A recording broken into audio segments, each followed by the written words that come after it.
السلام علیکم friends, welcome to کتاب نگری یوٹیوب چینل کتابوں کی نگری میں خوش آمدید۔ میں ہوں آپ کی ہوسٹ اقرا یاسین، اور آج میں آپ کے لیے لے کر آئی ہوں زہرا فاروق حسن کے قلم سے تحریر کردہ ناول تیرے عشق کی مجھ کو عادت ہے کے ایپیسوڈ نمبر 26 کو لے کر۔ اس ایپیسوڈ کو سٹارٹ کرنے سے پہلے جلدی سے کر لیجیے چینل کو سبسکرائب، ویڈیو کو لائک اور کلک کر لیجیے بیل آئیکن کو۔ اب آتے ہیں ایپیسوڈ کی جانب۔ ہانیہ کے ساتھ باتیں کرتے ہوئے وہ بار بار گھڑی کی طرف بھی دیکھ لیتی تھی۔ اسلان 2 دنوں سے نہ جانے کہاں مصروف تھے کہ صبح کے نکلے رات کے تک واپس آتے تھے۔ وہ نیند کی اتنی شدائی تھی کہ اسلان کے آنے سے پہلے ہی سو چکی ہوتی تھی۔ صبح بھی وہ مشکل اسے 2-4 باتیں کر کے دوبارہ چلا جاتا۔ شکر تھا کہ ہانیہ اور ماجی ابھی تک اس کے پاس تھی، ورنہ وہ اکیلے کیا کرتی۔ دیہان کہاں ہے تمہارا؟ ہانیہ نے اس کی بے توجہی محسوس کی تو ٹوک دیا۔ ماجی ابھی تک نہیں آئی، کہہ کر وہ پلیٹ میں موجود چپس کو اٹھا کر اپنے دانتوں میں رکھ کر کترنے لگی۔ ہاں، آج کل پتہ نہیں کون سے کام پڑے ہیں، لالا بھی بہت مصروف رہنے لگی ہیں۔ ہانیہ نے بھی نوٹس کیا تھا کچھ تو بات تھی کہ پھر سے ماجی اور اسلان میر کا مزاج تبدیل ہو گیا۔ ابھی عروشہ کچھ بولتی کہ کار کے ہارن کی آواز سن کر وہ بے اختیار اپنی جگہ سے اٹھ گئی۔ آج پتہ نہیں کیوں دل گھبرا سا گیا۔ آؤ باہر چل کر دیکھتے ہیں۔ ہانی کو کیا سوچی کہ اس کی کلائی تھام کر اسے لاؤنج سے نکال کر بیرونی دروازے کی طرف بڑھائی۔ عروشہ نے مسکرا کر فرنٹ ڈور کھول کر اترتے اسلان اور ماجی کو دیکھا، مگر دوسری لمحے اس کی مسکراہٹ غائب ہو گئی۔ آنکھیں پھٹ سی گئی تھیں۔ وہ آنکھیں پھاڑے بیک ڈور کھلتے ہی اس میں سے نکلتے وجود کو دیکھ رہی تھی۔ اسلان بیک ڈور کھول کر کھڑا تھا، اس میں سے پہلے چاچی نکلی تھی اور چاچی نے اپنے ساتھ سہارا دے کر دوسرے وجود کو بھی باہر نکالا تھا۔ آنیہ؟ ہانیہ بھی شوق سے چاچی کے سہارے سے نکلتی آنیہ میر کو دیکھ رہی تھی۔ عروشہ کچھ نہیں دیکھ رہی تھی، وہ بس اسلان میر کو دیکھ رہی تھی جو اسپاٹ چہرے کے ساتھ بیک ڈور کھولے اس کے نکلنے کا منتظر تھا۔ آنیہ بمشکل اپنے پیروں پر کھڑی ہو سکی تھی۔ ہری ہری گھاس والے فرش پر پیر رکھتے ہی اس کے پیر بری طرح سے لڑکھڑائے تھے اور وہ گر پڑتی کہ اس نے کار کا ڈور تھامے اسلان میر کے بازو پر اپنا ہاتھ رکھ دیا۔ یہ منظر دیکھ کر عروشہ تیزی سے مڑ کر وہاں سے بھاگی تھی۔ اسلان نے ایک دم سے اپنا ہاتھ کھینچ لیا۔ آنیہ گر جاتی کہ ساتھ کھڑے چاچی نے اسے تھام لیا۔ یہ سارے منظر دیکھتی ماجی کی پیشانی پر بل پڑ گئی۔ آپ لوگ اندر چلیں، اسلان سرد آواز میں کہہ کر مڑ کر اندر کی سمت بڑھ گیا۔ لالا یہ ہانیہ جو شوق والی کیفیت میں تھی اس کے پاس آتے ہی بےتابی سے پوچھ بیٹھی۔ اندر چلو چپ چاپ، سختی سے اس سے بول کر وہ اندر چلا گیا تو ہانیہ کچھ بھی نہ سمجھتے ہوئے اس کے حکم کے مطابق اس کے پیچھے تھی۔ اپنے بیڈ روم میں آتی اس کی بے چین نظروں نے اسے چاروں طرف ڈھونڈنا شروع کیا تھا۔ وہ بیڈ روم میں کہیں نہیں تھی۔ اسلان نے عروشہ کی آنکھوں میں آنیہ کو دیکھ کر اترتی وحشت دیکھ لی تھی۔ وہ عروشہ کی ذات کی اس گرہ کے بارے میں اچھے سے جانتا تھا، اس لیے وہ اب پریشان ہو چکا تھا۔ کہاں چلی گئی یہ بیوقوف لڑکی؟ مجھے کچھ کہنے کا موقع تو دیتی تم۔ وہ ہتھیلی پر مکہ مار کر سوچتا، اس کے گھبرا کر پہلے بالکنی پھر واش روم میں ڈھونڈ کر دوبارہ روم میں آ گیا۔ کہاں جا سکتی ہے یہ؟ اپنی پیشانی انگلیوں سے مسلتے ہوئے وہ پریشان سا ادھر سے ادھر ٹہل رہا تھا۔ اسلان کو اتنا تو معلوم تھا کہ وہ بنگلے کے اندر ہی ہے، مگر بیڈ روم میں نہیں ہے تو پھر کہاں گئی؟ شور مچا کر کسی کو متوجہ نہیں کرنا چاہتا تھا کہ عروشہ کا آنیہ کو دیکھ کر کیا حال ہوا۔ وہ اپنے اور عروشہ کے پرسنل ایشوز دوسروں پر ظاہر نہیں کر سکتا تھا، لیکن اسے ڈھونڈے کیسے؟ وہ پیشانی مسلتے ہوئے ترکیب سوچ رہا تھا کہ کیسے عروشہ کو بیڈ روم میں بھی لے آئے اور کسی کو خبر بھی نہ ہو۔ اسلان سوچتے ہوئے اپنے بیڈ روم سے نکل کر ساتھ اٹیچڈ روم کھول کر دیکھنے لگا، لیکن وہ ہوتی تو ملتی نا۔ اسلان اب پریشان ہو چکا تھا۔ نیچے وہ لوگ موجود تھے جن سے وہ سب چھپانا چاہتا تھا، اور ادھر عروشہ نہ جانے کہاں چھپ گئی تھی۔ اسی پریشانی سے پھر سے بیڈ روم میں آ کر باہر سے لاک کرتا نیچے آ گیا۔ شام کا وقت ہو رہا تھا اور وہ نہ جانے کہاں تھی۔ اسلان لان اور بیک لان ہر جگہ اسے ڈھونڈ ڈھونڈ کر اب اس کے لیے فکر مند ہو چکا تھا۔ کہاں ہو تم بیوقوف لڑکی؟ تم کیوں سب کو بتا کر میرا پلان خراب کرنے پر تلی ہو؟ ناراض ہو تو بیڈ روم میں رہتی۔ آج تم جتنا بھی لڑتی جھگڑتی اسلان سب برداشت کر لیتا، کیونکہ اس نے غلط کیا، مگر اس طرح نہیں۔ وہ بالوں میں انگلی پھیر کر چاروں طرف دیکھتا عروشہ کے تصور سے بولتا بے چینی مگر احتیاط سے اسے ڈھونڈ رہا تھا۔ اسلان، کیا ہوا بیٹا؟ کب سے دیکھ رہی ہوں تم پریشانی سے ادھر ادھر ٹہل رہے ہو، کوئی بات ہے بیٹا؟ وہ پھر سے اندر آیا تو کچن میں جاتی چاچی نے اسے پکار کر پوچھ لیا۔ اسلان نے چونک کر ان کی طرف دیکھا۔ وہ اب کافی مطمئن نظر آ رہی تھی یہاں کر۔ جو پریشانی جو بے چینی سے ان کے چہرے پر وہاں ہاسپٹل میں تھی، اب وہ ان کے چہرے پر کہیں نہیں تھی۔ کوئی بات نہیں، میں بس ایسی۔ آپ بتائیں، کچھ چاہیے آپ کو؟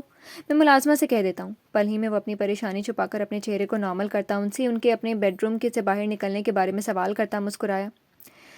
میں کچن تک جا رہی تھی آنیہ کے لیے سوپ بنانے کے لیے، وہ جھجک کر بولتی۔ اسلان کو بھی اسے جھجک سے دیکھ رہی تھی۔ آنیہ کے ذکر کرنے پر انہوں نے چپکے سے اسلان کے تاثرات جانچے۔ تو پھر ملازمہ سے کہہ دیں چاچی، وہ کچن میں ہی ہوگی۔ آپ لوگ جب تک ہیں بلا جھجک اس گھر میں رہ سکتے ہیں، جو چاہیے مجھ سے کہیں، آپ کا اپنا ہی گھر ہے۔ آنیہ کے ذکر پر بھی اسلان بالکل نارمل رہا تھا، بلکہ بہت نرمی سے کہہ کر اس نے ان کی ساری فکر مندی دور کر دی تھی۔ چاچی کا چہرہ کھل گیا، ورنہ ماجی کی بات اور یہ سوچ سوچ کر جانے اسلان اب ان کے ساتھ کیسا سلوک کرے، کہیں وہ اسلان کی نظروں میں اپنی حیثیت ہی نہ کھو دے۔ یہ سب سوچ کر وہ بہت مایوس ہو گئی تھی۔ اللہ تمہیں خوش رکھے بیٹا، ایک بار تم نے پھر سے مجھ پر جو احسان کیا ہے نا، میں تمہاری ساری ہمیشہ قرض دار رہوں گی۔ آنیہ کے زخم بھر جائیں اور اسے ان دشمنوں سے نجات مل جائے، ہم لوگ کہیں اور چلے جائیں گے۔ وہ احساس تشکر سے لبریز سی بھیگی آنکھوں سے اس رحم دل مہربان شخص کو دیکھ رہی تھی جس نے ہمیشہ انہیں ماں کہا ہی نہیں سمجھا بھی تھا۔ چاچی میں نے کوئی احسان نہیں کیا، میرا آپ کے لیے کچھ فرض ہے جو مجھے پورے کرنے ہیں۔ وہ اسی طرح مسکراتے ہوئے انہیں دیکھ رہی تھی۔ اور آپ کیوں کہیں جائیں گی؟ حویلی آپ کی بھی ہے، جہاں تک یہاں رہنے کی بات ہے جب تک میں کہہ نہ دوں آپ یہاں سے مت جائیے گا۔ وہ اسی نرمی سے کہتا انہیں اپنی طرف سے پوری طرح سے مطمئن کر چکا تھا۔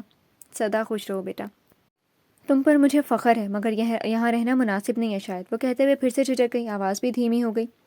وہ ادھر ادھر دیکھنے لگی۔ اسلان نے تعجب سے انہیں دیکھ کر پوچھا، کیوں مناسب نہیں چاچی؟ کسی نے کچھ کہا آپ سے؟ اسلان کو شک ہوا کہیں ماں جی نے برا بھلا نہ کہا ہو۔ اپنے لیے اپنی ماں کی حساسیت اور محبت سے باخبر جو تھا، شاید آروشہ کو برا لگا ہمارا آنا، وہ تو ہمیں دیکھتے ہی اپنے روم میں جا کر بند ہو گئے، مجھ سے بھی نہیں ملی۔ وہ آنکھیں جھکا کر دھیمے سے بولی۔ اسلان نے اس بار اپنی کنپٹی ایک انگلی سے کھجلائی۔ اب انہیں کیا بتاتا کہ وہ بھی اسی متعلق پریشان تھا۔ میری بہو اتنی کمزرو نہیں کہ اسے مہمان بھی برے لگے۔ ابھی وہ سوچ سمجھ کر کچھ بولتا کہ اچانک سے ماں جی نے آ کر بڑی ناگواری سے ان کی بات کا جواب دے دیا تھا۔ خاص طور پر مہمان پر زور ڈالا گیا، ان کے ساتھ سنجیدہ سی ہانیاں بھی تھی۔ اسلان نے گہری سانس لے کر ماں جی کے سخت انداز دیکھے۔ مجھے معلوم ہے آروشہ بڑی اچھی بچی ہے، بس ایسے ہی کہہ دیا۔ چاچی انہیں دیکھتی ہی ذرا سنبھل سی گئیں۔ جٹھانی کے تیور اب بدل چکے تھے اور وہ جان گئی تھی اب انہیں سنبھل کر ہی تیور دکھانے پڑیں گے، خاص طور پر جب اسلان گھر پر ہو۔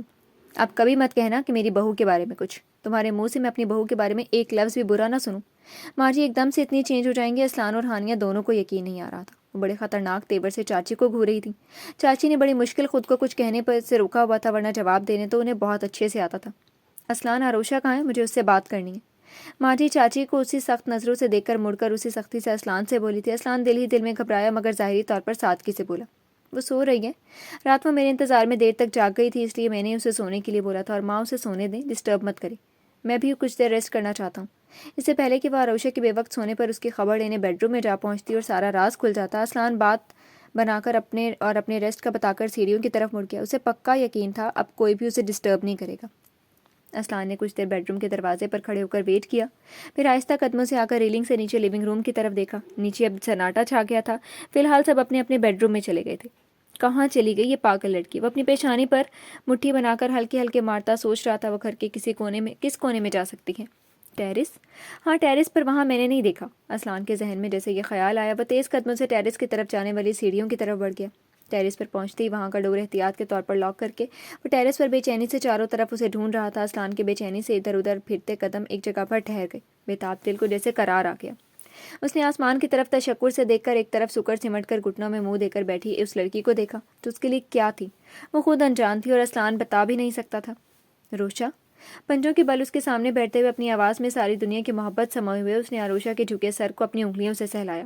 آروشہ نے دھیرے سے سر اٹھا کر سامنے بیٹھے اسلان کو اپنی سرخ ہوتی آنکھوں سے دیکھا۔ بے تحاشا سرخ ہوتی اس کی آنکھیں ہر جذبات سے اس وقت خالی تھی۔ اس کی آنکھوں میں پہچان کی کوئی رمق نہ پا کر اسلان پریشان ہوا تھا۔ آروشہ کیا ہوا جان، یہاں کیوں چلی آئی؟ اسلان جانتا تھا اس وقت اس کی محبت ہی آروشہ کو ماضی سے کھینچ لائے گی۔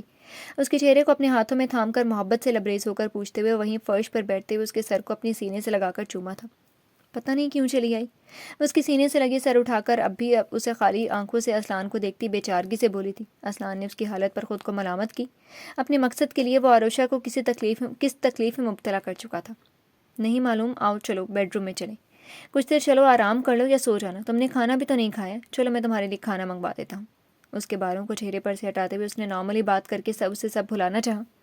آرام کر لوں مگر کہاں، میرا تو کوئی گھر نہیں، حشم بھی نہیں، وہ بھی مجھ سے دور چلا گیا، اب میں کہاں جاؤں گی؟ وہ بڑی معصومیت سے اسی طرح اجنبیت سے دیکھتی پوچھ رہی تھی۔ اسلان نے اپنے نچلے ہونٹ کو دانتوں سے کچلا تھا، دل میں اس کی حالت سے نشتر چبھا تھا۔ اپنے بیڈ روم میں روشا، یہ تمہارا گھر ہے، صرف تمہارا، میں صرف تمہارا ہوں، تمہارا اپنا اسلان، چلو اٹھو شاباش روم میں چلو۔ اسلان نے خود پر جبر کر کے اسے ساتھ لگائے ہوئے تھام کر اٹھانا چاہا۔ میرا گھر ہے یہ میرا گھر نہیں، یہ اس کا گھر ہے، اس گندی عورت کا، وہ آ گئی ہے، وہ گندی عورت ہے، وہ مجھ سے سب چھین لے گی، وہ آپ کو بھی میرا نہیں رہنے دے گی، گندے لوگ سب چھین لیتے ہیں، میں کہیں نہیں جاؤں گی۔ آروشہ اب بھی اپنے ہوش و آواز میں نہیں تھی، اس نے غصے سے اسلان سے خود کو زبردستی چھڑا لیا اور پھر سے وہیں فرش پر بیٹھ کے اسلان کی شرمندگی اور بڑھی تھی، وہ بھی اس کے پاس بیٹھ گیا۔ روشا، یہ گھر میں سب تمہارے اپنے ہیں، وہ گندی عورت تم سے چھین نہیں سکتی، کبھی بھی نہیں۔ اسلان میر صرف تمہارا ہے، اپنی روشا کا، وہ صرف اس سے محبت کرتا ہے، اور میں کسی بھی گندے لوگوں کو اپنی روشا کی خوشیاں چھیننے نہیں دوں گا۔ اس کے چہرے کو اپنے ہاتھوں میں تھام کر وہ اسے یقین بخش رہا تھا۔ اسلان کے لہجے میں مضبوطی تھی۔